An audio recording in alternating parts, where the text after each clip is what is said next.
같이 기도하시겠습니다. 우리를 사랑하시는 자비로우신 우리 아버지 하나님,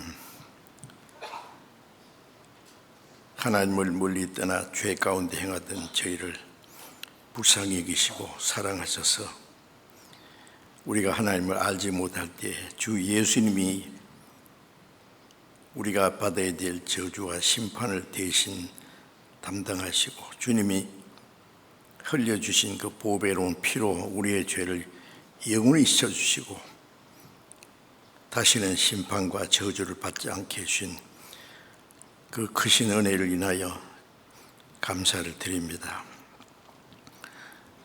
이 시간 주님의 보배로운 피로 구속함을 받은 저희들 주님 앞에 함께 모여서 주님의 크신 은혜와 사랑을 찬송하며 주님의 말씀을 배우며 주님과 함께하는 거룩한 무리 안에서 교제케 하심을 감사드립니다. 이 시간에도 주님이 우리 가운데 함께 계심을 믿습니다. 우리 각 사람을 굽어 살피시고 하나님의 자비로운 능력의 손으로 더욱 붙들어 주셔서 우리가 하나님의 자녀로 부끄러움이 없이 살아갈 수 있도록 우리를 더욱 온전케 거룩하게 세워주시옵소서.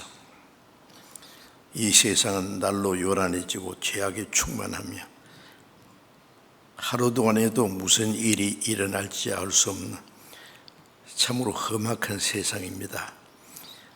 그 가운데 사는 우리들이 하나님의 보호하심과 도우심이 없이는 올바로 신앙생활을 할 수 없습니다. 주님 자비로운 능력의 손으로 우리를 붙들어 주시고 주님의 말씀과 성령으로 우리를 날로 새롭게 해주셔서 우리가 하나님의 자녀로 합당하게 살아갈 수 있도록 다스려 주시고 지켜 주옵소서.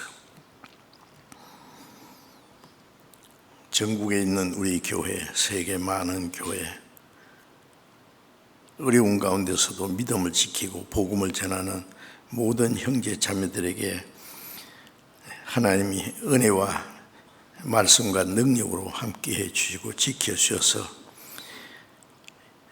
이 마지막 때에 주님이 맡기신 복음 전파의 사명을 잘 감당할 수 있도록 주님께서 우리 가운데 함께 역사하시고 도와주옵소서. 때를 따라 우리에게 필요한 말씀을 주시고 우리의 행할 길을 가르쳐 주시는 주님, 이 시간에도 우리에게 나타내고자 원하시는 하나님의 거룩하신 뜻이 무엇인지 우리가 마땅히 어떻게 행할 일들을 더욱 가르쳐 주옵소서. 우리 주 예수 그리스도의 이름으로 기도드렸습니다. 아멘. 찬송해 주시겠습니다.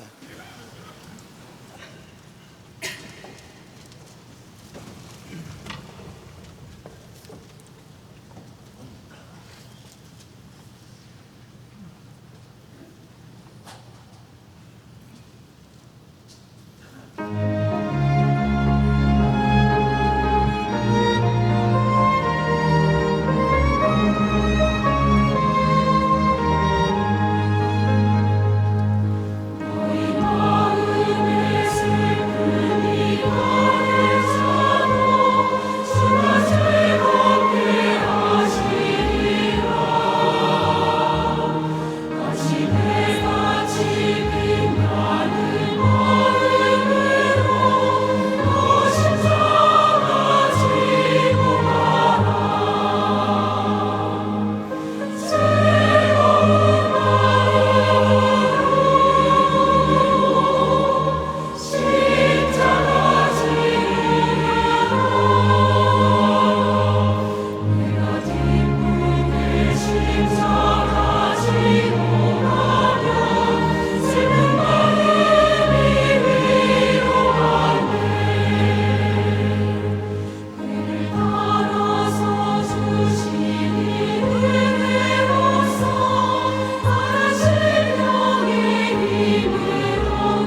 성경 찾겠습니다. 마가복음 2장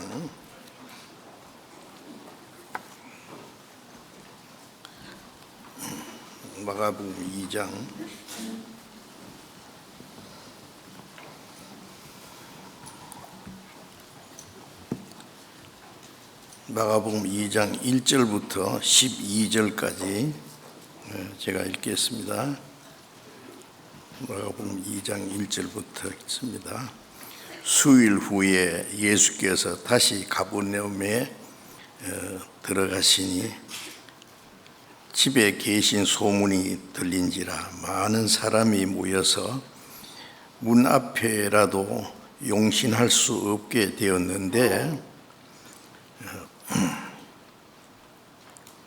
예수께서 저희에게 도를 말씀하시더니 사람들이 한 중풍병자를 네 사람에게 메워 가지고 예수께 올세 무리를 인하여 예수께 데려갈 수 없으므로 그 계신 곳에 지붕을 뜯어 구멍을 내고 중풍병자의 누운 상을 달아내리니 예수께서 저희의 믿음을 보시고 중풍병자에게 이르시되 소자야 네 죄 사함을 받았느니라 하시니 어떤 서기관들이 거기 앉아 마음에 의논하기를 이 사람이 어찌 이렇게 말하는가 참남하도다 오직 하나님 한 분 외에는 누가 능히 죄를 사하겠느냐 저희가 속으로 이렇게 의논하는 줄을 예수께서 곧 심중에 아시고 이르시되 어찌하여 이것을 마음에 의논하느냐 중풍병자에게 네 죄 사함을 받았느니라 하는 말과 일어나 네 침상을 가지고 걸어가라 하는 말이 어느 것이 쉽겠느냐 그러나 인자가 땅에서 죄를 사하는 권세가 있는 줄을 너희로 알게 하노라 하시고 중풍병자에게 말씀하시되 내가 네게 이르노니 일어나 네 상을 가지고 집으로 가라 하시니 그가 일어나 곧 상을 가지고 모든 사람 앞에서 나가거늘 저희가 다 놀라 영광을 하나님께 돌리며 가로되 우리가 이런 일을 도무지 보지 못하였다 하더라. 거기까지. 오늘은 이 말씀을 중심해서 죄인을 그리스도께 인도한 사람들이라는 제목으로 말씀 드릴까 합니다. 예수께서 가버나움 어느 집에 계실 때 예수님이 거기 계신다는 소문을 듣고 많은 사람들이 모여서 그 집 문 앞에도 용신할 수 없게 되었다 그랬습니다. 그리고 예수님은 그 무리에게 말씀하시고 계셨습니다. 그때 한 중풍병자를 네 사람이 메고 왔습니다. 중풍병자는 전신불수인 것 같습니다. 그는 살아있는 시체와 같이 침상에 누워서 꼼짝 못하는 사람이었습니다. 이는 마치 구원받지 못한 사람의 영적 상태와 같습니다.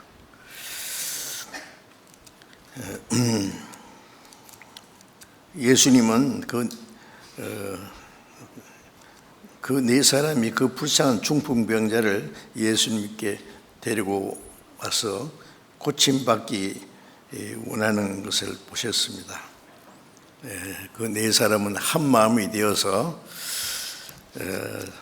그 불쌍한 중풍병자를 예수님께 데리고 가서 고침 받게 하기 위해서 한 마음이 되어서 멀리서 그 병자를 메고 온 것 같습니다. 힘들고 피곤하고 어렵지만은, 그런데 예수님이 계신 집에는 너무 사람이 많아서 도무지 들어갈 수 없게 되었습니다. 그런데 그 사람들은 고심 끝에 실망하지 않고 예수님이 계신 그 지붕 위로 올라가서, 이스라엘 사람들의 집은 밖에 이렇게 지붕으로 올라가는 계단이 있습니다. 지붕이 팽팽하게 됐는데 그리로 올라가서 지붕을 뚫고 구멍을 내고 병자를 상을 예수님 앞에 달아 내렸습니다. 누운 채로. 그 장면을 우리가 얼른 생각해 보면은 정말 깜짝 놀랄 일이었습니다. 많은 사람들이 저 사람들이 이제 뭐 하는 짓이야 저게, 비난하고 분노하기도 했을 겁니다. 그런데 이 네 사람은 그 관계없이 일편단심 그 병자를 고치고자 하는 마음으로 그 침 상태에 네 사람이니까 네 모퉁이에서 정확하게 그 병자를 예수님 앞에 달아 내렸습니다.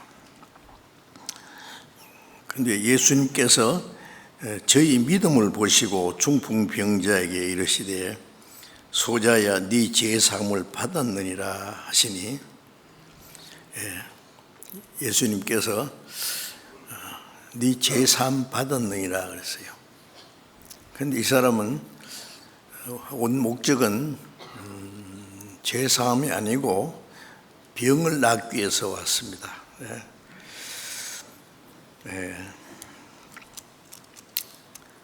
아마 이 네 사람은 멀리서 이 중풍병자를 메고 와서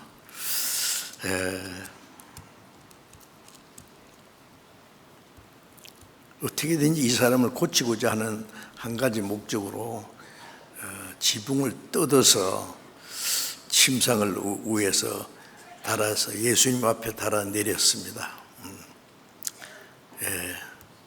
아마 이 사람들은, 많은 사람들이 자기를 분노하고 욕할 줄도 알았을 거예요.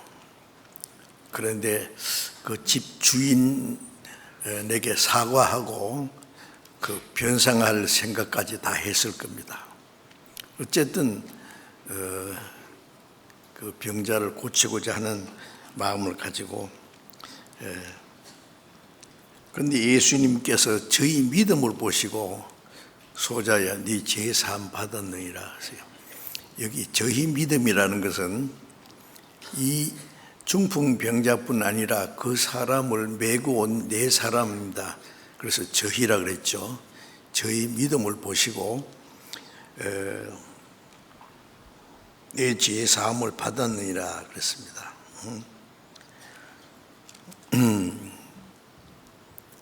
예수님은 이 세상에 오신 목적이 육신의 병을 고친다든지 육신의 어떤 문제를 해결하러 오신 것이 아니라 사람의 영혼을 구원하러 오셨습니다. 영혼을 구원하시려면은 죄를 사해 주셔야 돼요. 왜?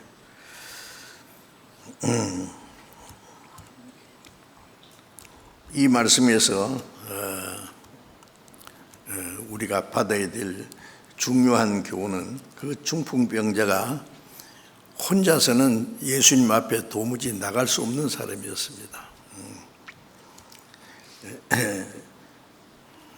그 사람을 예수님께 데려다 줄 사람이 반드시 필요했습니다.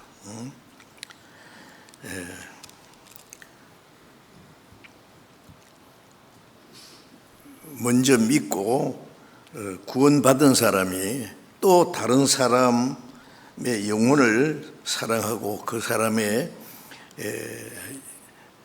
주님께로 인도해서 구원받게 하는 일을 해야 되는 겁니다.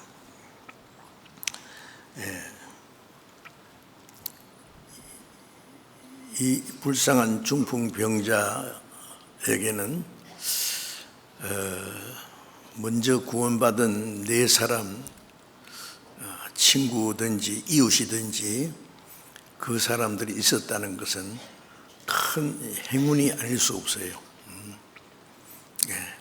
저 사람을 예수님께 데리고 가면은 반드시 예수님은 고치시는 분이다. 무슨 병자든지 고치고 죽은 자도 살리시는 분이기 때문에 그래서 아마 그 사람에게 얘기했을 겁니다. 예수님이 어떤 분인지, 예수님은 어떤 병자도 고칠 수 있다는 것, 그것을 가르쳐 전해서 그 사람의 믿음을 일깨워 줬을 겁니다. 무조건 강제로 데려가지 않고 말이죠. 물론 중풍병자는 그 친구들의 말을 듣고 고침받고자 하는 마음과 믿음이 생겼을 거예요. 그래서 이제 침상 네 모퉁이에 줄을 연결시켜서 네 사람이 메고 왔습니다.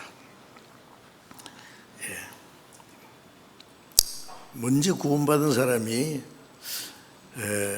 수고와 희생과 노력을 통해서 또 다른 영혼이 구원받게 하는 것은 하나님이 사람을 구원하기 위해서 하나님이 정하신 방법입니다.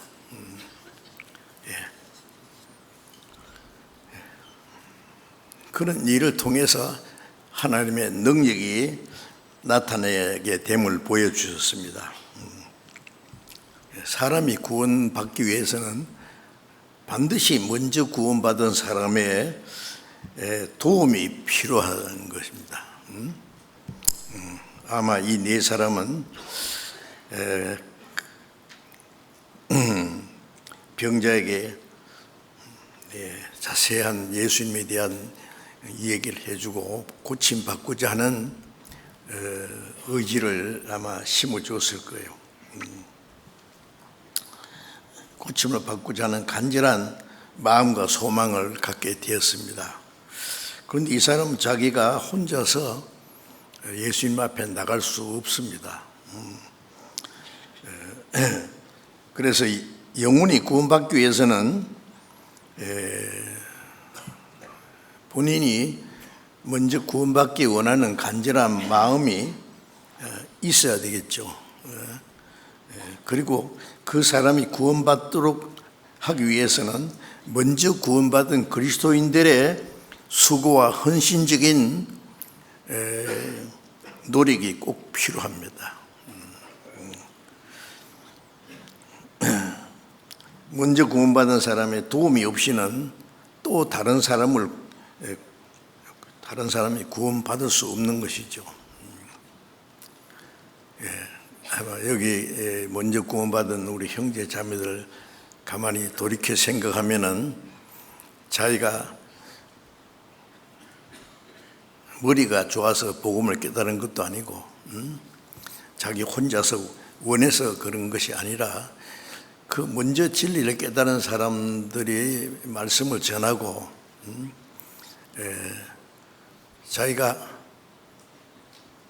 허물과 죄로 죽은 영혼이 있다는 걸 알고 죽은 후에 심판과 영원한 멸망이 있다는 것을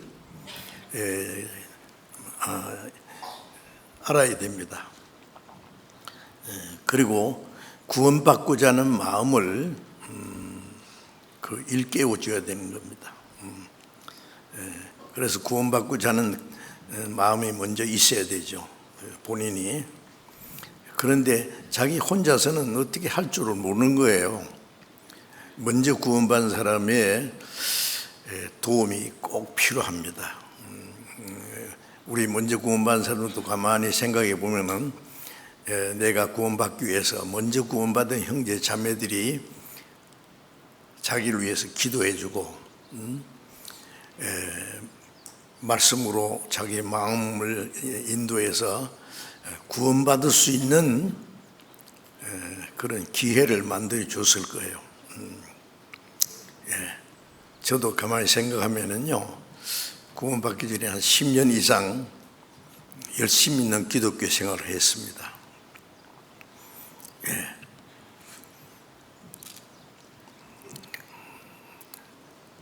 열심히 교회 다니고 주일 지키고 기도하고 잘 믿으려고 노력했습니다. 그래서 내가 앞으로 뭐 해야 될까? 세상에 하고 싶은 일이 많지만은 하나님이 계시고 영혼이 있고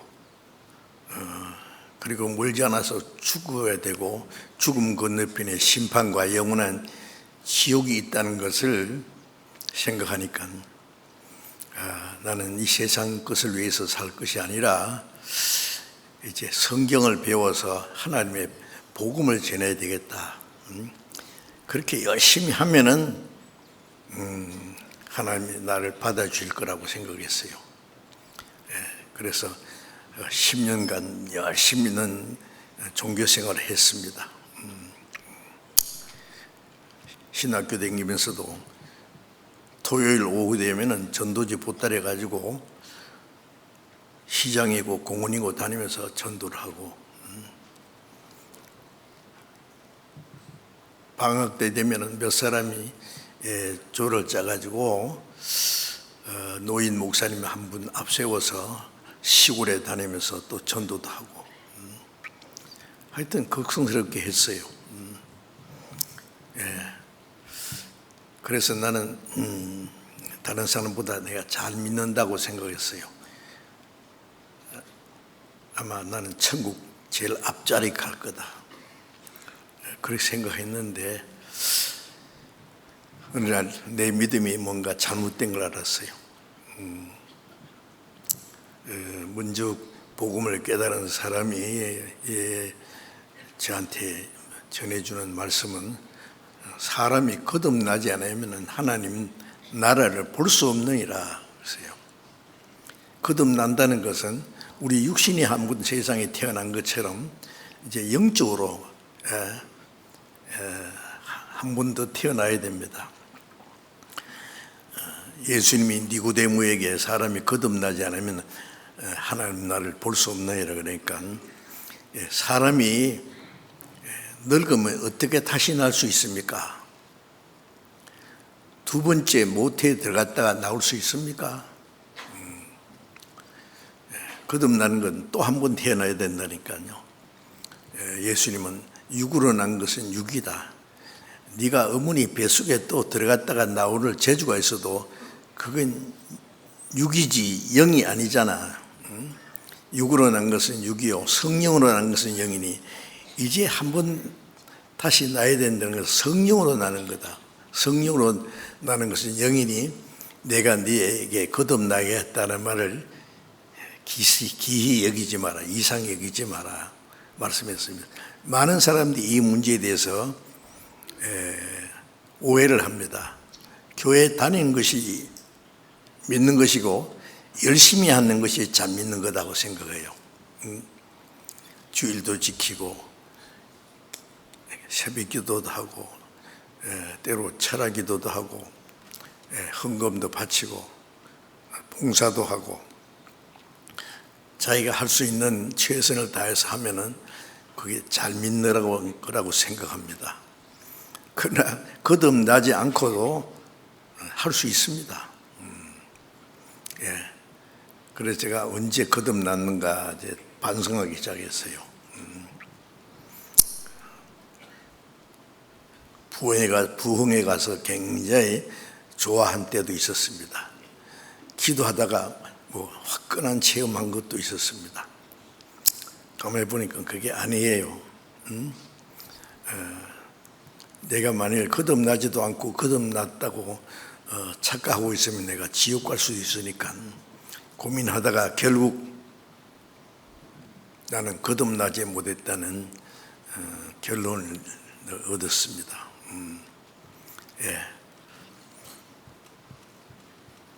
나 이제 죽으면 지옥이다.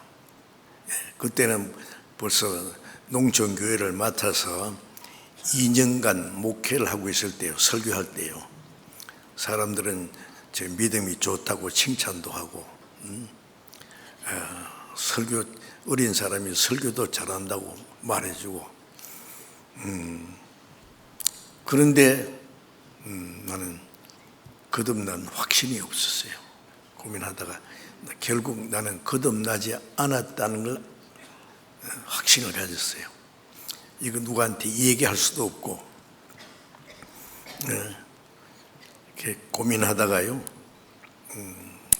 1962년 10월 30일 저녁 8시경에 이제까지 내가 교리적으로 지식적으로 알던 예수 그리스도 십자가 나와 무슨 상관이 있다는 것을 참으로 깨달았어요.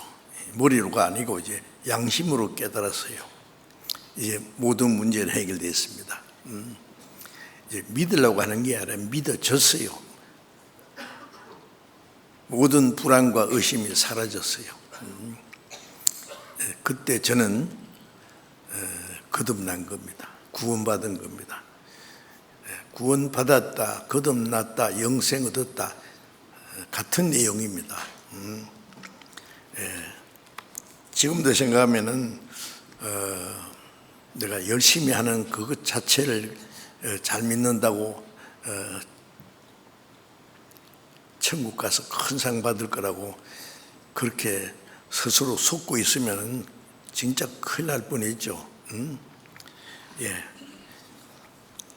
그래서 그 하나님의 은혜를 깨닫고 구원받은 것에 생각하면은 얼마나 참 감사한 일인지 모릅니다.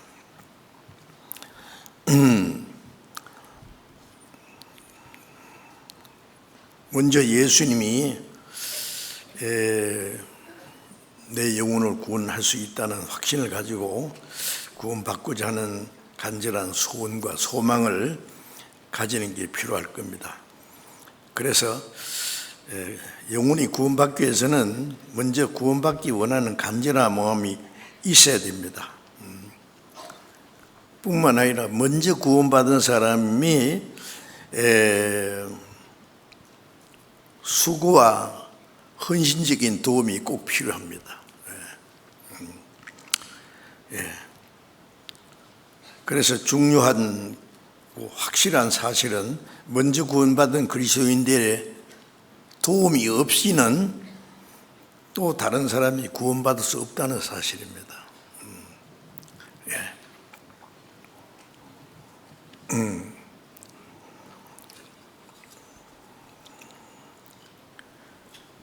빌립보서 1장 5절 6절에 보면은 첫날부터 이제까지 너희가 복음에서 교제함이랍니다. 구원받고 나면은 구원받은 성도들이 말씀 안에서 교제하는 게 있습니다. 첫날부터 이제까지 복음에서 교제한다는 말은 복음으로 구원받고 그 복음의 은혜 안에서 교제합니다. 그리고 너희 속에 착한 일 시작하시니까 그리스도 예수의 날까지 이루실 줄을 확신하노라. 구원받고 교제하는 사람들, 말씀 안에서 믿음으로 교제하는 사람들 가운데 주님께서 착한 일을 시작하셨다 했어요. 그 착한 일이 뭐겠습니까? 하나님 보실 때 가장 착한 일은 멸망받을 영혼이 하나님의 은혜를 깨닫고 구원받는 겁니다. 그 구원받기 위해서는 먼저 구원받은 사람의 도움이 필요합니다. 먼저 구원받은 사람의 수고와 도움이 꼭 필요합니다. 이 중풍병자가 스스로 예수님 앞에 나갈 수 없죠, 물론. 먼저 믿는 사람들의 그 말을 듣고 예수님이 어떤 분인지 병을 고치고자 하는 간절한 마음이 생겼을 겁니다. 그래서 그런 믿음을 일깨워준 후에 이 네 사람이 그 병자를 침상에 메고 예수님 앞에 나아갔습니다. 에베소서 3장 20절에 보면은 우리 가운데 역사하시는 능력대로 우리의 온갖 구하는 것이나 생각하는 것에 더 넘치도록 능히 하시는 얘기 이런 말씀이 있어요. 우리 먼저 구원받은 사람들 우리 가운데서 주님이 역사하십니다. 은혜를 베풀고 사람의 영혼을 구원하는 일을 먼저 시작하십니다. 우리 가운데 역사하시는 능력, 우리의 온갖 구하는 것이나 생각하는 것에 더 넘치도록 능히 하실 이게 구원받은 사람이 간절히 온갖 구하는 것이 뭐겠어요? 생각하는 것이 뭐겠어요? 세상 사람들의 생각과는 전혀 다르죠. 우리는 어떻게 하면은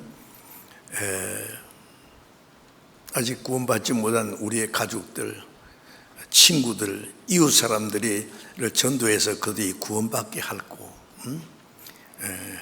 너희 속에 착한 일이 시작한 시대가 구원받은 사람들 속에 주님이 착한 일을 하십니다. 착한 일 중에 가장 착한 일은 멸망받을 영혼이 구원받는 일이죠. 사도행전 10장 38절에 보면은 하나님이 나사렛 예수에게 성령과 능력을 기름 붓듯 하시며 저가 두루다니며 착한 일을 행하시고 마귀에게 눌린 모든 자를 고치셨다. 예수님 안에 하나님의 성령이 충만히 계셔서 예수님이 두루다니시면서 착한 일을 하셨다. 마귀에게 눌린 자를 고치셨다. 허물과 죄로 죽은 영혼을 살리고 문둥병자가 깨끗하게 하듯이 만물보다 거짓되고 심히 부패한 마음이 하나님의 은혜를 깨닫고 죄사함 받을 뿐 아니라 영혼이 깨끗해지는 그 역사가 이루어지는 겁니다. 먼저 구원받은 사람을 통해서. 그래서 우리 가운데 역사하시는 능력, 우리가 그 말씀을 잘 생각하게 됩니다. 구원받은 사람들 속에 역사하십니다. 그래서 우리는 또 다른 영혼이 구원받기 원하는 것이 우리 그리스도인들이 가장 바라는 것입니다. 더 많은 영혼이 구원받는 것 위해서. 사도행전 20장 24절에 보면은 바울 사도, 신약 시대의 가장 위대한 하나님의 역사를 이룬 사람이 바울 사도입니다. 바울 사도가 말하기를 주 예수께 받은 사명 곧 하나님의 은혜의 복음 증거하는 일을 마치려면은 내 생명을 조금도 기양스럽지 않았다. 이 은혜의 복음, 예수 그리스도께서 이루신 그 하나님의 은혜를 증거함으로써 사람의 영혼이 구원받는 걸 은혜의 복음이라고 했어요. 이 은혜의 복음 전파하는 일을 위해서 내 생명은 조금도 기양스럽게 여기지 않는다. 내 육신의 생명은 100번이라도 죽을 수 있다. 바울 사도는 오로지 복음을 전해서 더 많은 영혼 구원받게 하는 이유에서 죽도록 수고하고 충성을 다하고 복음 전하다가 로마에 가서 2년간 전도하다가 결국 목에 잘려서 순교를 당했습니다. 바울 사도뿐 아니라 모든 사도들이 복음을 전하다가 다 순교당했어요. 예, 우리는 어떻습니까? 우리는 바울처럼 베드로처럼 사도들처럼 하지 못할지라도 우리가 동일한 하나님의 은혜로 구원받은 것은 틀림없습니다. 영원한 생명과 소망을 가지기 때문에 구원받은 사람은 이 땅에 어떤 소망도 미련도 없는 겁니다. 예. 영원한 생명과 영광스러운 소망을 생각하면 이 땅의 것은 아무것도 아닙니다. 잠깐 보이다가 없어지는 안개와 같다 그랬죠. 그래서 먼저 구원받은 사람의 간절한 소원은 자기 가족뿐 아니라 친구, 친척, 이웃 사람들, 한 사람의 영혼을 천하보다 귀중히 여기시는 그 하나님의 마음으로 사람의 영혼을 구원하는 것이 우리 그리스도인들이 이 땅에 살아있는 목적이고 주님이 우리에게 주신 지상 최대의 명령이 확실합니다. 그래서 먼저 구원받은 사람들은 기회 있는 대로 복음을 전해서 사람의 영혼을 구원하기 위해서 실사이 없이 노력하고 수고합니다. 우리가 이제 학예 수양회가 며칠 안 남았죠. 7월 11일부터 수양회가 시작돼서 7차례 한 번에 한 10,000명, 이번에는 그 10,000명보다 더 모일 것 같은데요. 저는 수양회 때 되면은 7주간을 아예 수양관에서 살 각오를 합니다. 거기서 저뿐 아니라 많은 형제 자매들이 합심해서 목사님들뿐 아니라 모든 형제 자매들이 오로지 더 많은 영혼을 구원하기 위한 한 가지 목적으로요, 열심히 봉사하고 수고합니다. 형제 자매들의 간절한 기도와 수고와 희생이 없으면은 구원받는 역사가 일어나지 않을 겁니다. 그래서 우리 가운데 역사하시는 능력, 구원받은 성도들이 한 마음이 돼서 복음을 전하는 그 가운데서 주님이 역사하신다는 거예요. 그래서 그걸 생각하면서 제가 오늘 이 말씀이 생각나서 좀 말씀을 드려야 되겠다고 생각합니다. 한 사람의 죄인을 주님 앞에 인도하기 위해서 먼저 구원받은 네 사람이 그 병자를 이제 설득시키고 예수님이 어떤 분인지 그 믿고자 하는 마음, 병 고치고자 하는 마음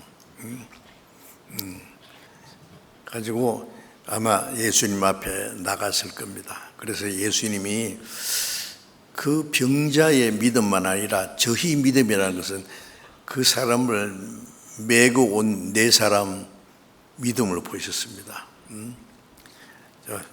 이제 우리가 알아야 될 것은 많은 영혼이 구원받기 위해서 그 사람들은 뭐 하나님이 계신지도 모를 끼고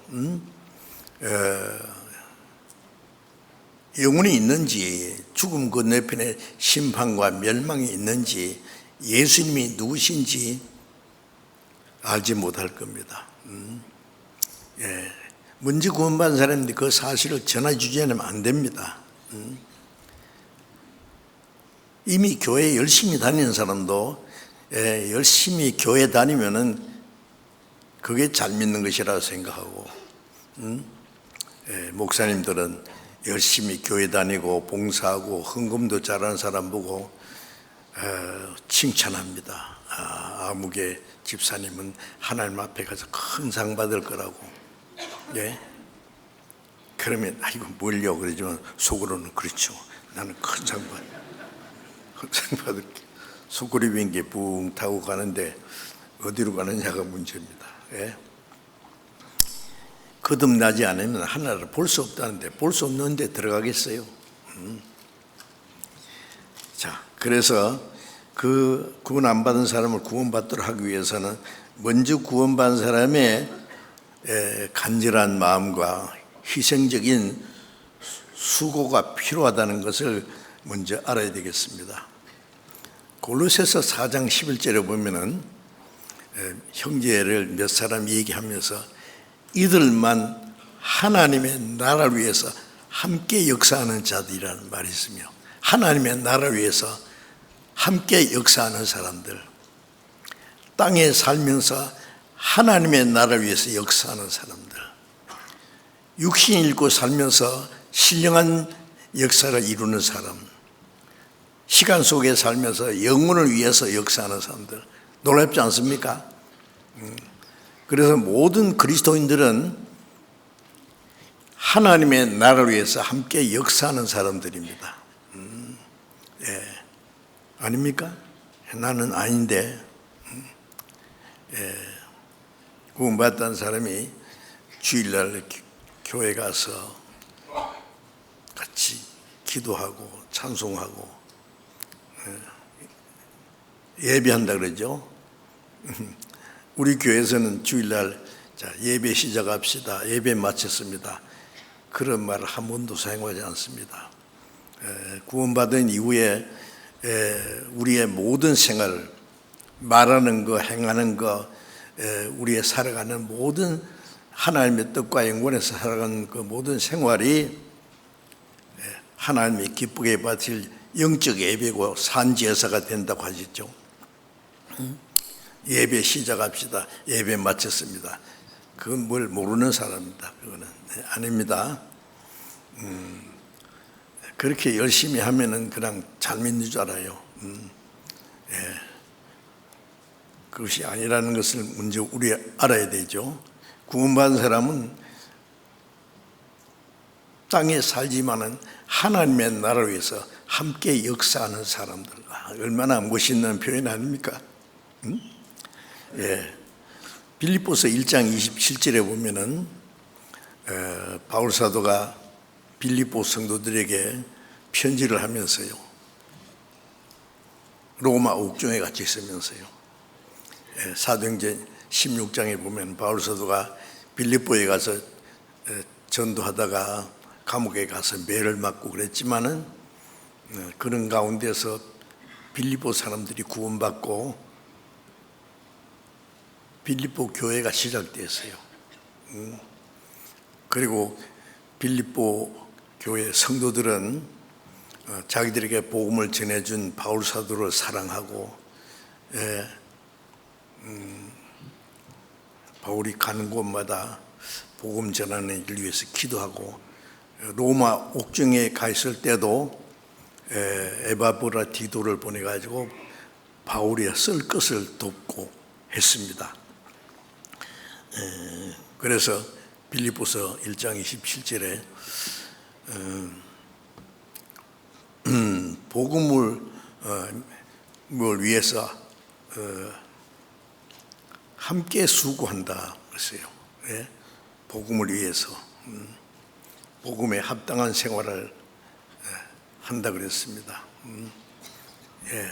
빌립보 성도들은 구원받자마자 정말 복음을 위해서 함께 수고하고 복음에 합당한 생활, 복음의 신앙을 위하여 협력한다 그랬죠.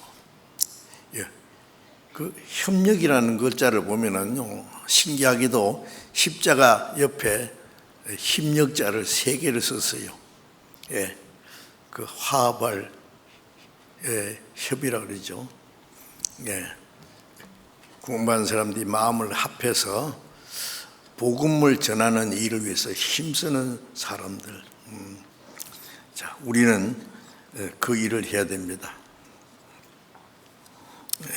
이번 우리 학예 수양회 때도 먼저 구원받은 사람들이 간절히 기도하고 수고하고 희생하는 가운데 많은 영혼이 구원받는 하나님의 역사를 이루실 겁니다. 우리는 그 사실을 믿기 때문에 먼저 구원받은 사람의 간절한 기도와 수고와 희생이 없으면 그 사람들 구원 못 받습니다. 그렇잖아요. 로마서 10장 14절에 보면 전파하는 자가 없이 어찌 들으리요, 듣지도 못하리니 어찌 믿으요. 보내심을 받지 않았으면 어찌 전파하리요. 전파하는 사람이 없으면 복음을 들을 수 없고, 들을 수 없으면 믿을 수 없고 구원받을 수 없습니다. 구원받은 사람이 입 딱 닫고 복음을 전하기 위해서 아무것도 안 한다면 아무도 구원 못 받을 거예요. 자, 우리는 이 땅에 사는 목적은 아직 구원받지 못한 수많은 사람들에게 복음을 전하기 위해서 할 일이 있기 때문에 그렇다는 것을 우리는 알아야 되겠습니다.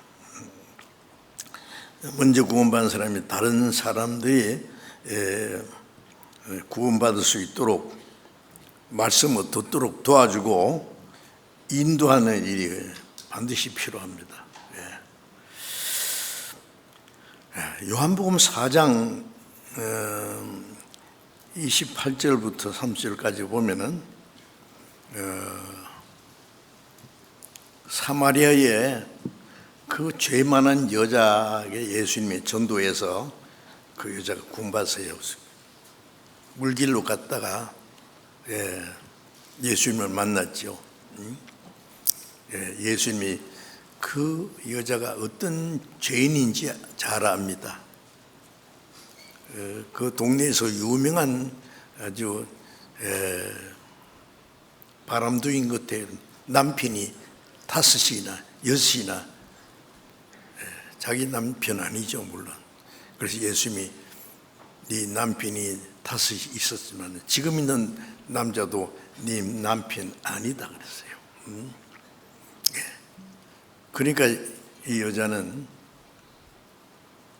다른 여인들이 아침 저녁으로 그 물길로 가는데 가지 못하고 아무도 없는 낮에 물길로 가서 예수님을 만난 거지요. 예수님이 대화하는 가운데 이 사마리아 여자가 비록 죄는 많아도 그 사람도 그리스도를 사모하는 사람이에요. 예수님이 여러 가지 말씀하실 때 사마리아 여자가 말하기를 내가 보니 선지자로서이다. 예수님이 그리스도인 걸 모르고 선지자라는 걸 알았어요.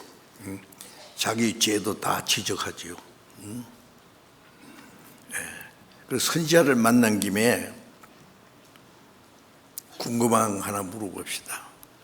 이 사마리아 사람들은 북방 이스라엘 쪽에 있다가 기원전 722년에 아수르에 의해서 망했어요. 그래서 북방 이스라엘은 이방인과 섞였습니다. 그래서 남쪽의 유다 사람들은 이 사마리아 사람을 변절자라고 아주 개같이 이렇게 무시하고 취급했어요. 상대를 안 합니다. 그래서 유다 사람들은 예루살렘에 예배한다 그러는데 사마리아 사람들은 그리심산에다가 조그마한 성전 하나 지어놓고 여기서 예배해도 된다. 그래서 예수님께 우리 조상들은 이 산에서 예배했는데 그리심산에서 당신들의 말은 예배할 곳이 예루살렘에 있다 하더이다. 선지자를 만난 김에 어느 것이 옳으냐고 물어본 거예요. 그때 예수님이 여자여 내 말을 믿어라. 이 산에서도 말고 예루살렘에서도 말고 참으로 예배할 때가 오나니 하나님의 영이시니 신령과 진정으로 예배할지니라. 그리심산도 아니고 유다 사람들이 하나님을 섬기는 예루살렘도 아니고 얘네 참으로 예배할 때 온다. 그건 참 예배가 아니다.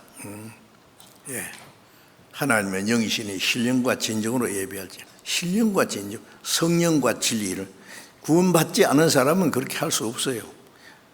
먼저 구원을 받고 성령과 진리를 따라 살아갈 때 그게 신령과 진정한 예배죠. 그 말씀할 때 이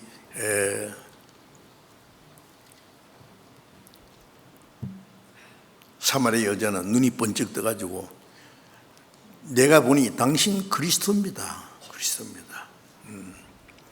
그리고는 물동이고 뭐고 내버려 놓고는요, 사마리아 성에 뛰어들어가서 막 미친 듯이 소리 질렀습니다. 내 모든 과거를 다 말한 이 사람 와보라. 이 사람이 그리스도가 아니냐. 자기 과거의 부끄러운 그 죄악성을 부끄러워한 것이 아니라 어떤 사람이 내 모든 걸 다 알더라. 와보라. 이 사람 그리스도가 아니냐. 그 말이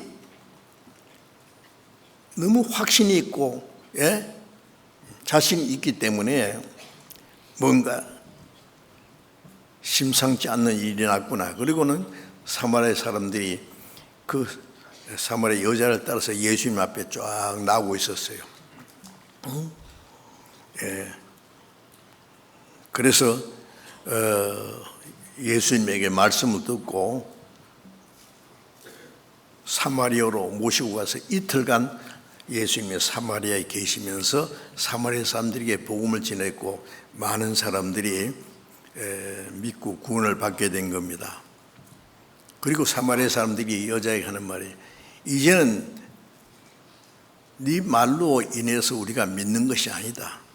우리가 친히 듣고 그가 그리스도인 것을 믿는다 그랬어요.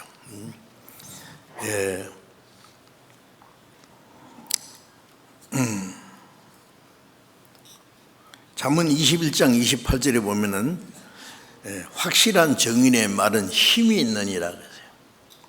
자기 마음에 먼저 믿어지는 사람이 그 확신 있는 말을 힘이 있어요. 사람의 주님 앞으로 인도하는 힘이 있습니다. 그래서 먼저 진리를 깨닫는 사람을 통해서 다른 영혼을 주님께 인도해서 구원받게 하는 일이 하나님의 사람의 영혼을 구원하는 방법입니다.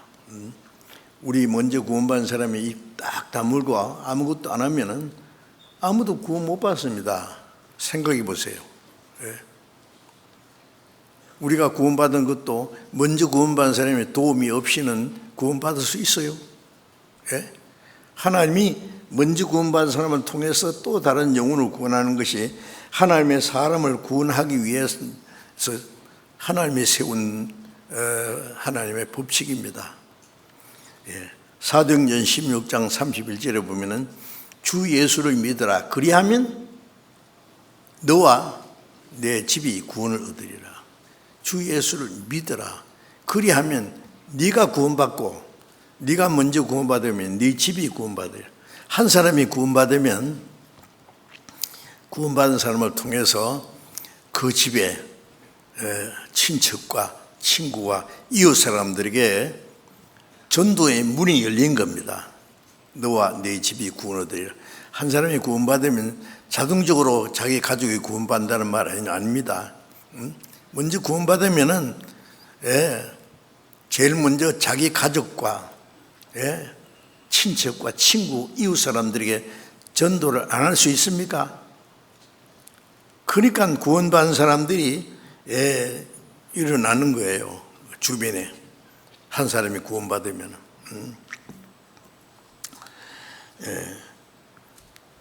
그리고 다른 사람을 주님께로 인도하려면은 먼저 자신이 확실한 믿음과 간증이 있어야 돼요. 그리고 다른 사람을 주님께 인도해서 구원받게 하고자 하는 간절한 마음으로 기도하고 수고와 희생을 아끼지 않아야 됩니다. 전도하는 게 쉬운 게 아닙니다. 그렇죠? 그냥 교회 다닙시다. 교회 나갑시다. 교회 데리고 나가면 그 전도하는 줄 알아요. 교회 이미 다니는 사람도 수없이 많은 사람들이 구원 못 받았는데 교회 나간다고 구원 받겠어요? 구원받을 수 있는 말씀을 전해 줘야 되죠. 그리고 먼저 구원받은 사람의 기도와 수고와 희생이 꼭 필요합니다. 고린도후서 9장 6절에 보면은 적게 심은 자는 적게 거두고 많이 심은 자는 많이 거둔다. 심는 건 뭘 말해요? 흉년 때 말이에요. 양식이 조금밖에 없는데 이거 탁 틀어서 삶아 먹으면은 씨앗이 없어지죠. 이걸 심는다는 것은 자기 희생입니다. 시편 126편에 보면은 눈물을 흘리며 씨를 뿌리는 자는 기쁨으로 거두리로다. 울며 씨를 뿌리는 자는 기쁨으로 그 단을 가져오리라. 아니 뭐 씨를 뿌린 사람이 왜 울면서 뿌려요? 씨를 뿌리면서 이러는 사람이 어디 있어요? 그건 뭐를 말합니까? 복음을 전해서 사람의 영혼을 구원하는 데는 수고와 희생이 있다는 걸 알아야 돼요. 먼저 수고와 희생이 없이는 다른 영혼이 구원받을 수 없습니다. 그래서 성경 잠언 24장을 잠깐 펴보겠습니다.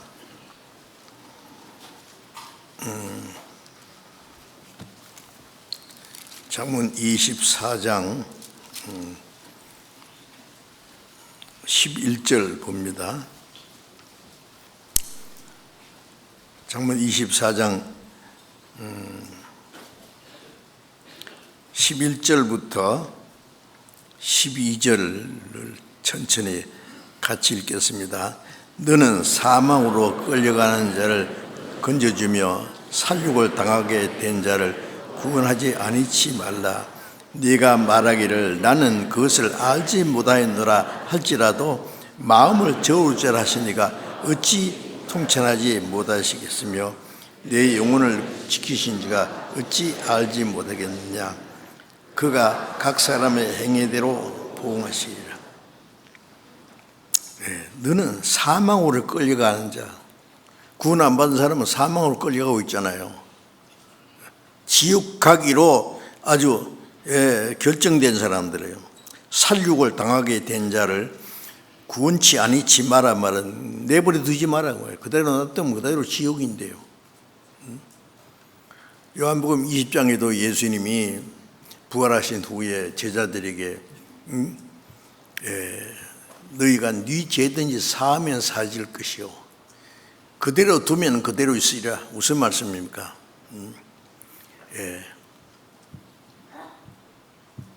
주님이 십자가에서 영원한 속죄를 이루신 사실을 전하면 사함받고 전하지 않고 가만히 두면 그대로 지옥 가는 거예요. 왜? 그러니까 살육을 당하게 된 자, 마귀에게 사로잡혀서 지옥으로 끌려가는 자 건져주고 살육을 당하게 된 자를 구원하지 아니치 마라. 그냥 내버려 두지 마라. 구원받도록 해주라고 말해요. 네가 말하기를 나는 그것을 알지 못하였나. 알지 못하였노라. 할지라도 마음을 저울로 하시니까 어찌 알지 못하겠느냐. 가인이 동생 아벨을 돌로 쳐 죽인 후에 하나님이 그러십니다. 네 동생 아우가 어디 있느냐 그러니까 모릅니다. 내가 내 아우를 지키는 자입니까? 아니, 네 아우의 피가 내게 호소하느니라. 당신 자기 동생을 돌로 쳐 죽이고, 내가 어떻게 압니까? 뻔뻔스럽죠. 자, 우리는 다른 사람을 죽게 하지는 않았지만은 멸망받을 죄인을 그대로 내버려 둬서 지옥 가게 한다면 그 책임이 없느냐고요. 나는 그것을 알지 못했노라. 거짓말도 잘하네. 구원받지 않은 사람들, 우리의 가족들, 친척들, 친구, 이웃 사람들 얼마든지 있어요. 그들을 가만히 내두면은 그냥 멸망합니다. 혼자서 그 사람은 구원 못 받아요. 나는 그것을 알지 못하느라 할지라도 마음을 저우지 않으시니까 어찌 알지 못하시기며, 네 영혼을 지키는 자가 어찌 알지 못하느냐. 야고보서 4장 17절에 보면은 선을 행할 줄 알고도 행치 않으면은 뭐라? 죄니라. 옆에 굶어 죽은 사람 보면서 도와주지 않으면 그것도 죄가 되고, 내가 고속도로에 가다가 방금 사고가 나서 죽게 된 사람 보면은 안 됐다, 나 바쁘니까 그냥 갑니까? 아니요. 만사 제쳐놓고 그 죽게 된 사람을 살리기 위해서 내가 할 수 있는 최선을 다해야 돼요. 비상 전화를 하든지 그 사람을 싣고 병원으로 가든지, 모른 척하고 지나가면은 간접 살인자가 되는 거예요. 그래서 바울 사도도 고린도전서 9장에 보면은 내가 복음을 전하지 않으면 내게 화가 있을 거다고요. 선을 행할 줄 알고도 행치 않으면 죄야. 최고 선이 복음을 전해서 지옥 갈 영혼을 구원하는데 할 수 있어요. 내가 조금만 도와주면 그 멸망받을 영혼이 구원받을 수 있는데 귀찮다고, 힘든다고, 내 바쁘다고 모른 척 하면은 네 영혼을 지키시니가 어찌 알지 못하시겠느냐. 그가 하나님이 각 사람의 행위대로 보응하시려고. 무슨 행위대로? 복음 전하지 않는 그 행위. 세상 사람들은 악한 일 행한 거, 죄를 짓는 일이, 그게 아주 그거에 대해서 하나님의 심판을 받을 겁니다. 구원받은 사람은 세상 사람처럼 악한 일, 범죄하는 일은 안 할지라도 선한 일을 알면서 하지 않는 것도 죄라고 그랬어요. 선을 행할 줄 알고도 내가 복음을 전하지 않으면 내게 화가 있을 거다. 여기 잠언 24장에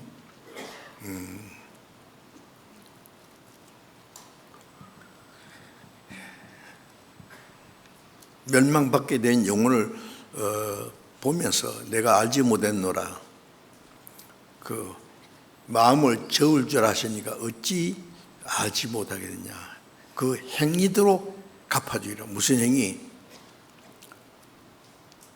멸망받을 영혼을 전도하지 않은 일 아십니까? 전도하지 않는 것이 죄라는 거 아세요? 알아야 돼요. 선을 행할 줄 알고도 행치 않는 건 죄다. 우리가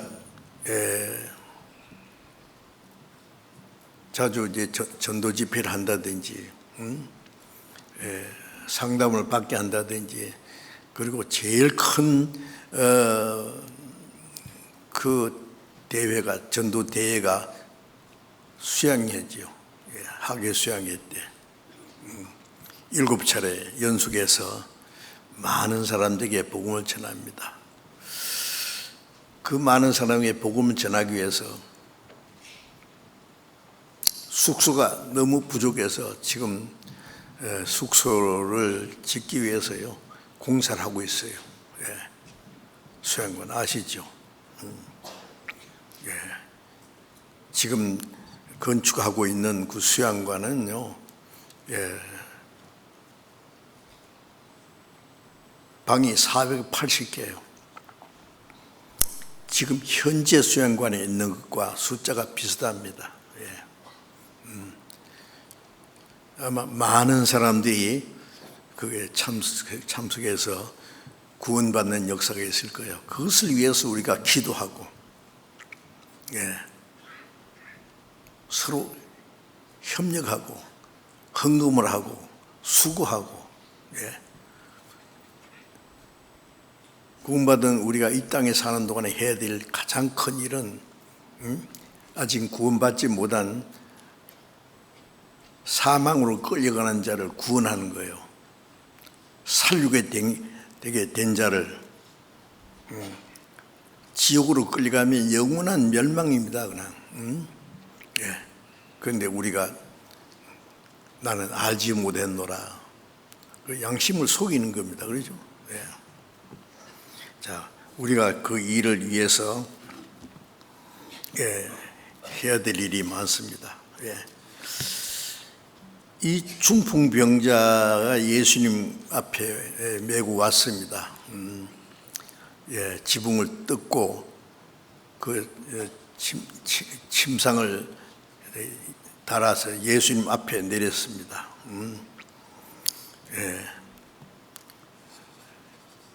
중풍병자는 병을 낫기 위해서 온 거예요.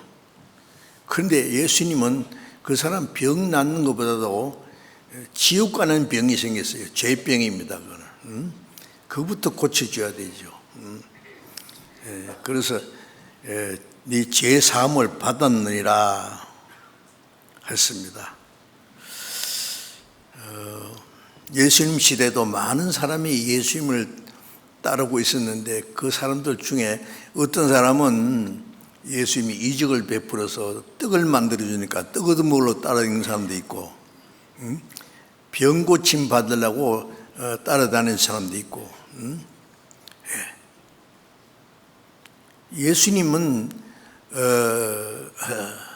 죽은 사람도 살리고 문둥병자도 깨끗게 하고 소경의 눈도 뜨게 하고 하시지 못한 일은 없습니다. 그러나 그런 일을 하시러 오신 것이 아니에요. 허물과 죄로 죽은 영혼을 살리기 위해서, 지옥 갈 영혼을 구원해서 천국에 데려가기 위해서 오신 겁니다.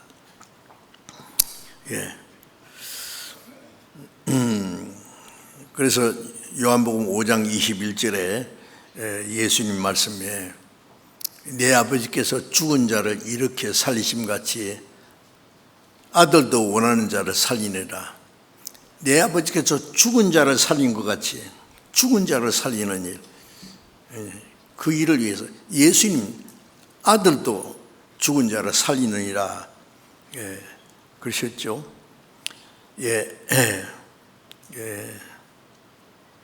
그런데 죽은 자를 살리기 위해서는 그냥 안 됩니다.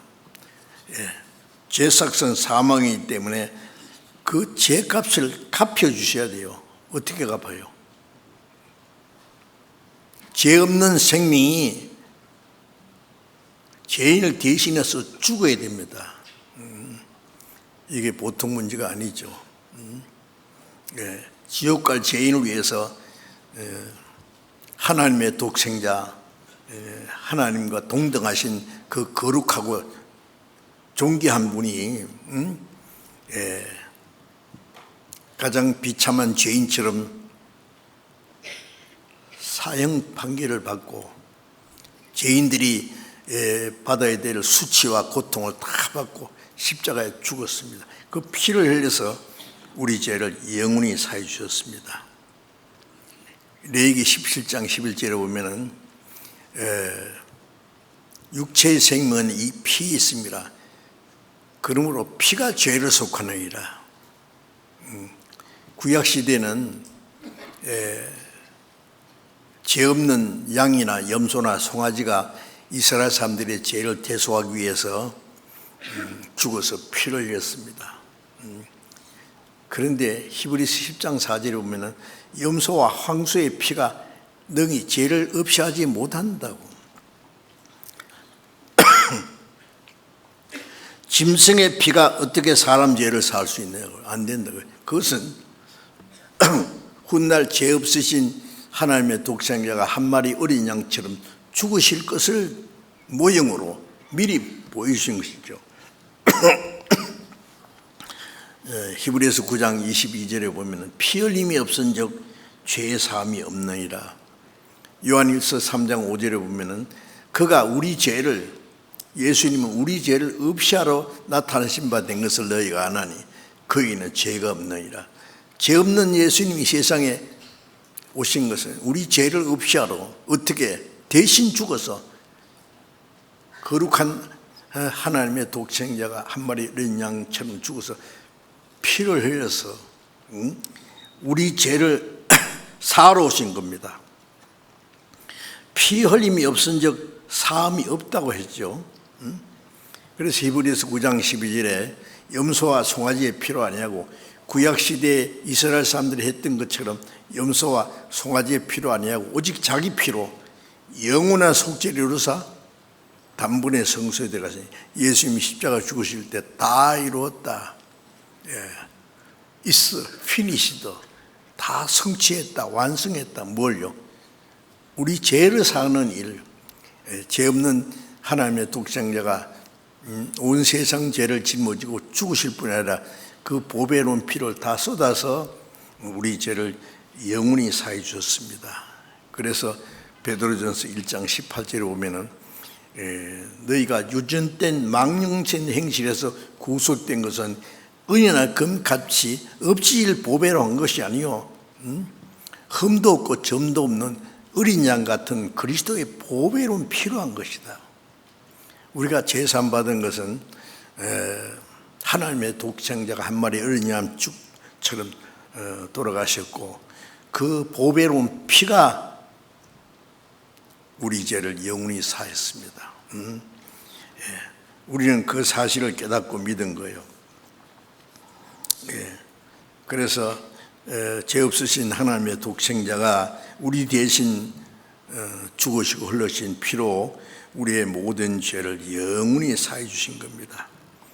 중풍병자에게 네 죄 사함을 받았느니라 하신 것은 예수님이 아직 십자가에 죽으시지 않았지만은 죽으실 것을 전제로 하고 말씀하신 거예요. 이사야 44장 22절에 보면은 예수님이 오시기 700년 전에 이사야 선지자는 말했습니다. 이스라엘 백성들에게 내가 네 허물을 빽빽한 구름이 사라진 것 같이 네 죄를 안개에 사라진 것 같이 도말하였으니 너는 내게로 돌아오라. 내가 너를 구속했습니다. 장차 그리스도께서 오셔서 십자가에 죽어서 인간의 죄를 사해 주실 것을 전제로 해가지고 예수님이 십자가에서 다 이루었다 할 때 우리 죄가 빽빽한 구름이 사라진 것 같이 안개가 끼었다가 사라진 것 같이 우리 죄를 다 도말했다. 예수님의 피로 다 지워버렸다. 그러니 내게로 돌아오라. 내가 너를 구속했습니다. 우리가 믿는 것은 우리가 아직 알지 못할 때 주 예수님이 우리 대신 죽으시고 흘리신 보배로운 피로 우리 죄를 영원히 사해 주신 것, 그 사실을 믿는 겁니다. 에베소서 1장 7절을 한번 찾아봅시다. 에베소서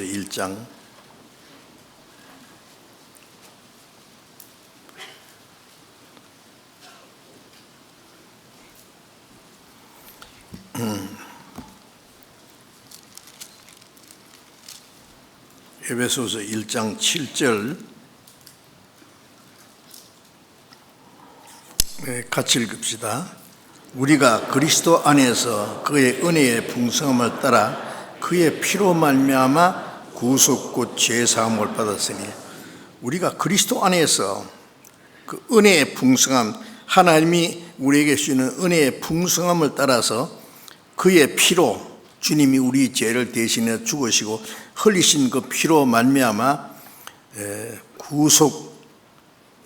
구속이라는 말은 대신 갚아줬다, 그 뜻입니다. 구속, 곧 죄사함을 받았으니입니다. 장차 받을 것이 아니라 받았습니다. 언제까지? 영원한 속죄가 아니면 완전한 구원이 안 되거든요. 그래서 자기 피로 영원한 속죄를 이루사 단번에 하늘 성소에 들어가서 지금도 우리를 위해서 하나님 앞에 기도하고 계세요. 영원한 속죄를 이루신 그 주님이 하나님 앞에 우리의 보증으로 기도하고 계신 겁니다. 마가복음 2장을 잠깐 다시 보겠습니다. 마가복음 2장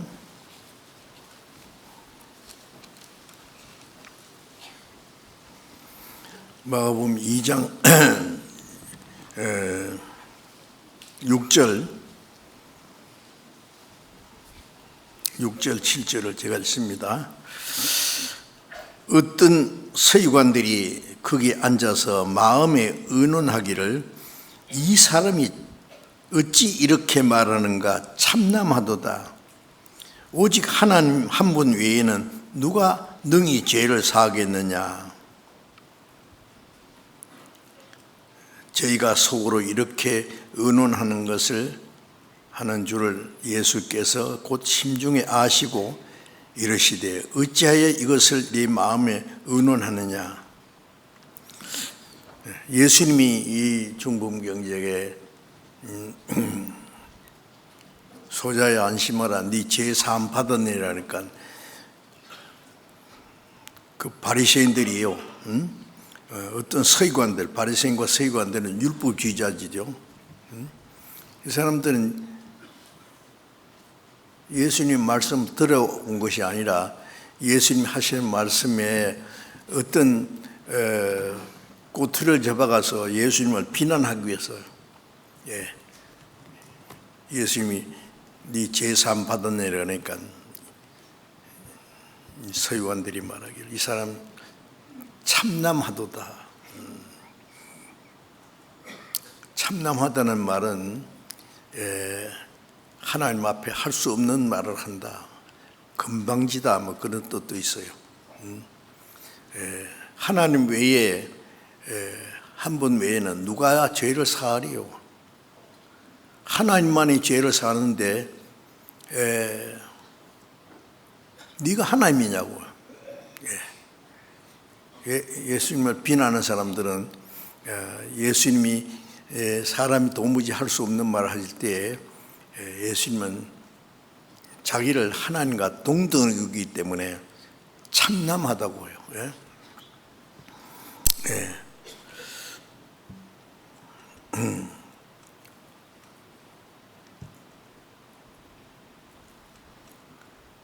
구절 봅니다. 중풍병자에게 네 죄의 사함을 받았느니라 하는 말과 일어나 네 상을 가지고 걸어가라 하는 말이 어느 것이 쉽겠느냐. 이 서기관들에게 하는 말이 중풍병자가 네 죄 사함 받으니라 하는 말과 네 상을 네 가지고 걸어가라 하는 말이 어느 것이 쉽겠느냐. 어느 것이 쉽겠습니까? 둘 다 쉬운 게 아니에요. 죄 사함이라 이 말은 하나님 한 분 외에는 할 수 없는 말이고, 또 중풍병자 누워서 전신불수입니다. 꼼짝 못하는 사람에게 일어나 네 자리를 들고 걸어가라. 그거는 안 되죠. 하나님의 능력이 아니면 그것도 할 수 없는 일이에요. 둘 다 쉬운 게 아니라 어렵습니다. 10절에 그러나 인자가 땅에서 죄를 사하는 권세가 있는 줄을 너희로 알게 하려 하노라 하시고 중풍병자에게 말씀하시되 내가 네게 이르노니 일어나 네 상을 가지고 집으로 가라 하시니 그가 일어나 그 상을 가지고 모든 사람 앞에서 나가거늘 저희가 다 놀라 영광을 하나님께 돌리며 가로되 우리가 이런 일을 도무지 보지 못하였다 하더라. 제사했느니라는 말은 하나님밖에 하실 수 없는 말이라고 생각했고, 네 상을 들고 가라 그거는 아무나 할 수 없는 말이죠. 하나님의 능력이 아니면 안 되죠. 전신불수가 꼼짝 못하고 누웠는데 자는 사람 깨우듯이 일어나 걸어가라, 상을 가지고 가라. 그러니 어느 것이 쉽겠느냐, 아무도 대답 못하죠. 그런데 예수님이 제사했느니라 이 말은 제사했는지 안 사했는지 알 수가 없는 일이잖아요. 보이지 않는 제사하는 일은. 그런데 네 상을 가지고 집으로 가라. 그러니까 그가 일어나 그 상을 가지고 모든 사람 앞에서 나가거늘 저희가 다 놀라 영광을 하나님께 돌리며 가로되 우리가 다 이런 일을 도무지 보지 못하였다 하더라. 예수님이 이제 제사했느냐고 말씀하신 후에 일어나서 네 상을 가지고 가라. 이 사람이 갑자기 뻘떡 일어나서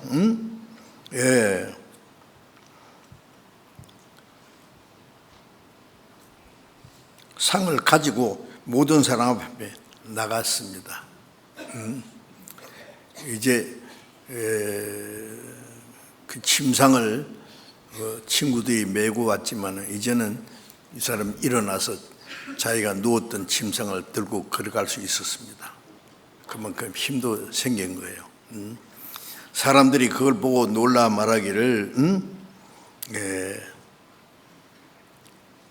영광을 하나님께 돌리며 우리가 이런 일을 도무지 보지 못했다. 예수님이 그 병자를 고쳐주신 목적은요, 예수님이 네 죄를 사했느니라는 그 말씀이 사실이고 참이라는 것을 이적을 행함으로 보여주신 거예요. 그래서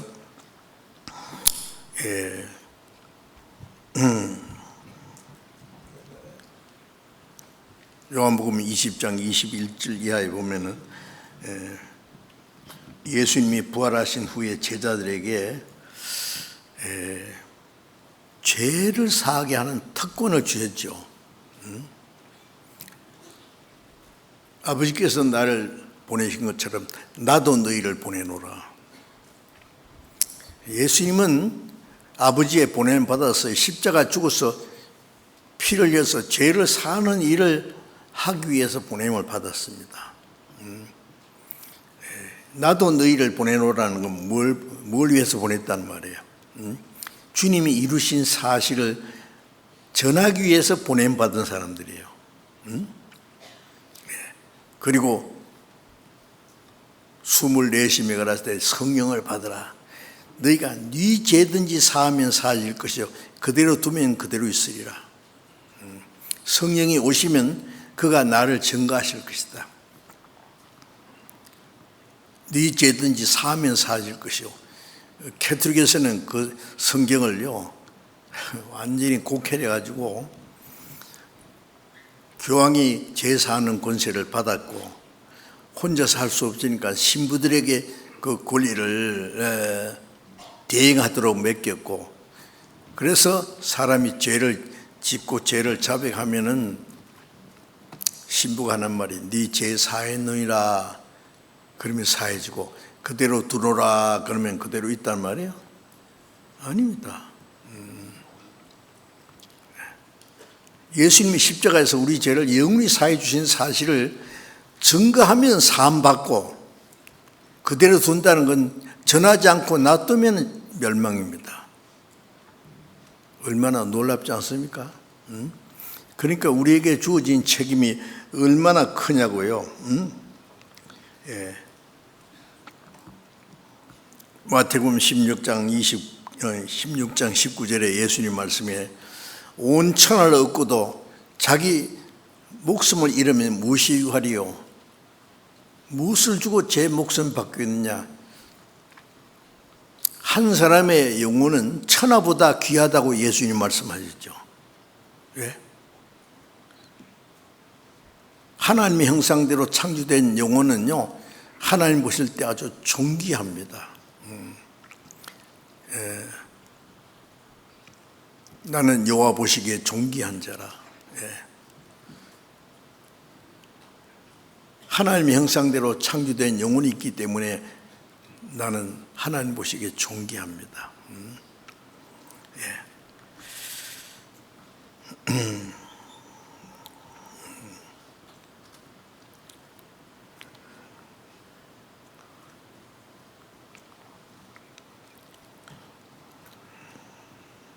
그래서 예수님이 영원히 죄를 사해 주신 사실을 증거하면 사함받고 증거하지 않고 그대로 두면 그대로 멸망입니다.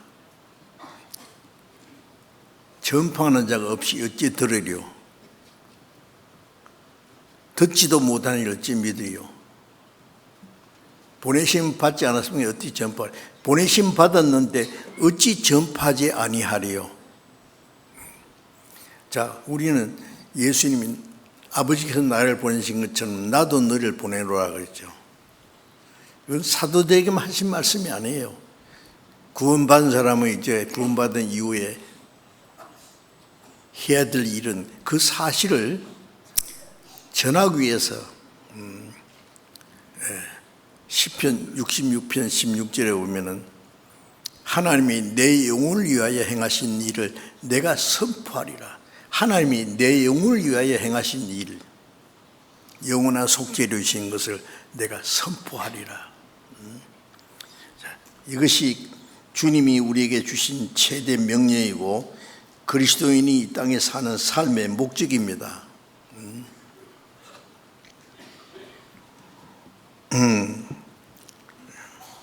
로마서 1장 16절에 보면은 바울 사도가 말하기를 내가 복음을 부끄러워하지 않으니 이 복음은 모든 믿는 자를 구원하는 하나님의 능력이 됩니다.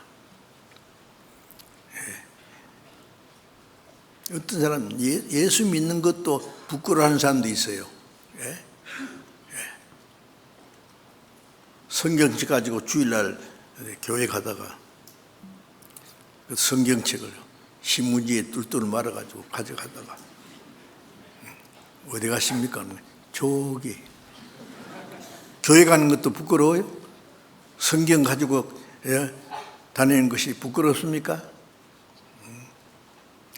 저는 뭐 비행기 안에서나 버스 안에서 성경을 탁 펴놓고 보란 듯이 성경 읽는 사람 보면은요, 야, 좀 존경스럽더라고. 그 사람 믿음이 어떤지.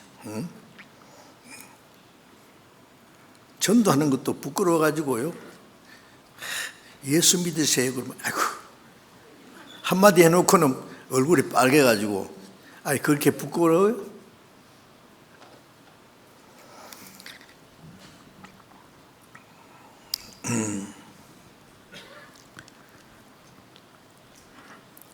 요한복음 5장 24절에 진실로 진실로 네게 이르노니 내 말을 듣고 또 나 보내신 이를 믿는 자는 뭘 얻었고? 영생을 얻었고 심판에 이르지 않았느니 사망에서 생명으로 옮겼느니라. 주님의 말씀을 듣고 그 하나님의 은혜를 깨닫고 믿는 사람은 구원을 받았다, 영생 얻었다, 영생 얻었고 심판에 이르지 않았느니 구원받은 사람은 심판 안 받죠. 사망에서 생명으로 지옥 가는 열차 타고 있다가 천국 가는 열차로 바깥 탔느니라. 사망에서 생명으로 옮겼느니라. 그래서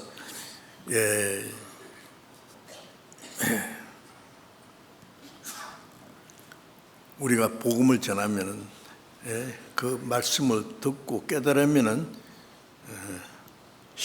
구원을 영생을 얻고 심판에 이르지 않습니다. 구원 안 받으면 심판받습니다. 그렇죠? 예수님은 죄 사하는 권세를 받았을 뿐 아니라 심판하는 권세도 받았어요. 예수님으로 말미암아 죄 사함 받지 않으면 예수님으로 말미암아 심판받는 거 알아야 돼요. 구원 안 받은 사람은 주님 앞에서 이제 주님이 심판주로 나타나실 거예요. 인자됨을 인하여, 인자됨은 예수님이 인간으로 오셔서 십자가에 죽으심으로 인해서 심판하는 권세를 주셨느니라 그랬어요. 십자가에 죽어서 우리 죄를 대속하신 주님은 동시에 심판의 주님이 되시는 겁니다. 그래서 이 중풍병자가 제삼 받던 동시에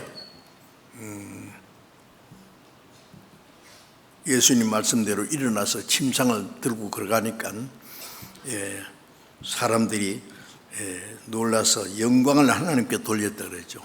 사람이 구원받는 역사가 나타나면은 첫째 하나님께 영광을 돌릴 수밖에 없어요. 하나님께. 자, 이번에 우리 학예 수양회 때 또 많은 사람을 전도하기 위해서 우리가 할 수 있는 모든 수고를 다 해주시기 바랍니다. 먼저 기도하고 또 구원받지 않는 사람을 주님께 인도하고 그 복음을 듣고 깨달을 수 있도록 우리가 할 수 있는 최고의 수고를 다 해야 됩니다. 우리가 수양회 때 보면은요, 강단에 있는 목사님만 전도하는 게 아니에요. 상담하시는 목사님, 전도사님만 하는 게 아닙니다. 모든 형제 자매들은 이 수양회를 위해서 자기가 할 수 있는 최선을 다합니다. 그 복잡한 교통을 안내한다든지 청소를 한다든지 주방에 설거지를 한다든지 구전 일을 하고 하여튼 자기가 할 수 있는 일을 다해서 이 복음 전하는 그 일로 해서 내가 할 수 있는 일을 하기 위해서 수고하는 거 보면은 너무 아름답습니다. 그런 일로 말미암아 하나님이 구원의 역사를 이루시는 겁니다. 이번에도 우리가 함께 기도하고 수고함으로 많은 영혼이 구원받는 하나님의 큰 역사가 있도록 수고하고 희생하고 협력해야 되겠습니다. 같이 기도하겠습니다. 자비로우신 우리 아버지 하나님, 죄 가운데 행하다가 영원한 심판과 멸망을 받아야 마땅한 우리를 불쌍히 여기시고 주님의 보배로운 피로 우리 죄를 영원히 사해 주시고 아무 공로 없이 구원해 주신 그 크신 은혜에 감사합니다. 이제 구원받은 우리들이 이 땅에 사는 삶의 목적이 또 구원받지 못한 많은 사람들에게 복음을 전해서 많은 영혼들을 주님 앞으로 인도해서 구원받게 하는 큰 역사를 이룰 수 있도록 주님께서 우리 모두를 주님 뜻대로 귀하게 사용해 주시고 이번 학예 수양회 때도 많은 영혼이 구원받음으로 하나님 아버지께 큰 기쁨과 영광이 되게 해 주시옵소서. 모든 것 주님 자비로운 능력의 손에 의지하며 우리 모두를 하나님의 능력의 손에 붙잡힌 바 되어서 이르진 영혼들을 주님 앞으로 인도해서 구원받게 하는 그 일에 귀히 쓰임받을 수 있도록 도와주옵소서. 우리 주 예수님 이름으로 기도드렸습니다. 아멘.